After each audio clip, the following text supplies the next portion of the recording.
It's movement. Hi guys, Holly from Five Petals here. We're here to talk about empowered movement. We talk about empowered movement in Five Petals, but what exactly do we mean?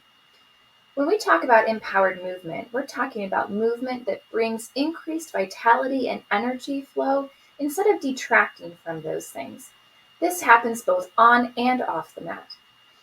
The linchpin of empowered movement really all boils down to lumbar spinal stability and support. So the lumbar spine is your low spine. It's basically the part that connects to your hips, and the function of it is to absorb all of the weight from your upper body and gravity as it's pressing down. So it's a really important function in shock absorption.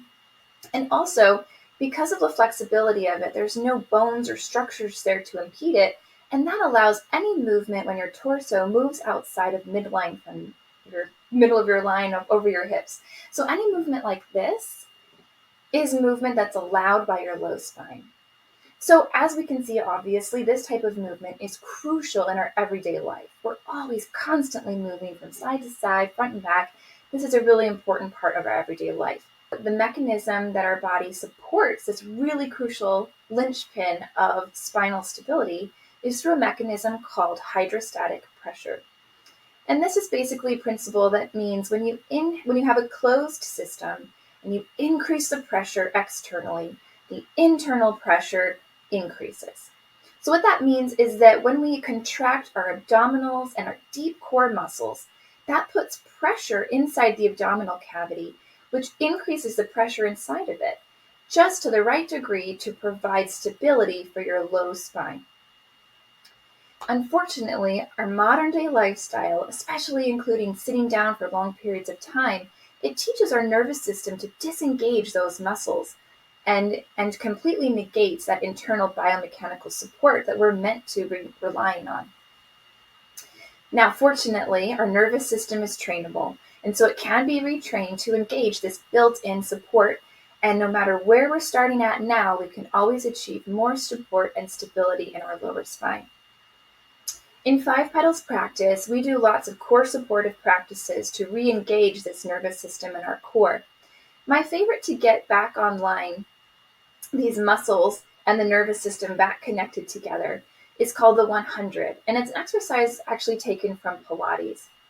So let's meet together at the mat and we're going to practice this together. You're going to notice that you have a gap between your low back and the floor. Now I'm going to exaggerate mine here, but I'm talking about this space right here. And as you can see, I'm putting my hand through it right now. Hopefully yours isn't quite as big, but sometimes it can be. And so what you're feeling here is the weight of the spine having been pulled down over lots of years and lots of poor posturing here.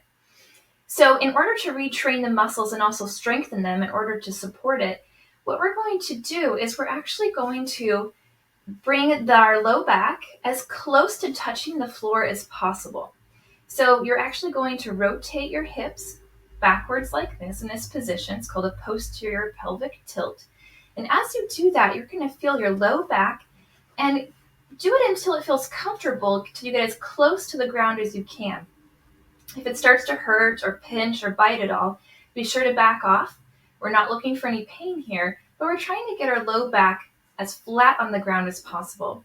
Now, this is the most crucial point in this entire exercise. Your whole goal is to keep your low back on the ground at all times.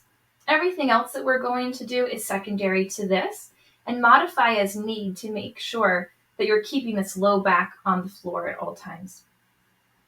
The next step is to raise up your legs. This is going to start engaging more muscles than if your feet were just on the ground. It's really getting at some of those deep core muscles, and you're starting to engage that superficial abdominal muscle that really tightens around the belly here. The third step is actually to lift up your neck up through your shoulder blades, really.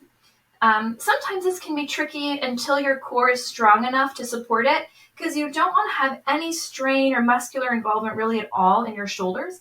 So if this is too much, that's no problem. Just back it down here. When your core is strong enough, you do want to raise this up because it engages even more of this deep core musculature.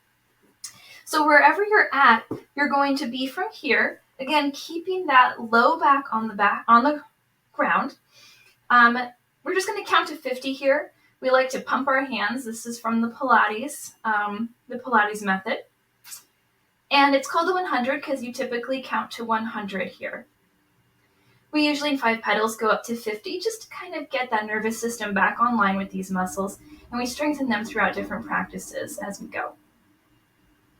As you continue to strengthen over time these muscles, you're able to start extending your legs and lowering your hips. There's lots of variation to go with this, and you can really stay in this practice for as advanced as you get. There's really a lot of things you can do here.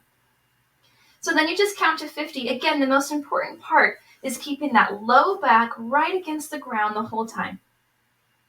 Oftentimes, you'll notice a difference in your core right away.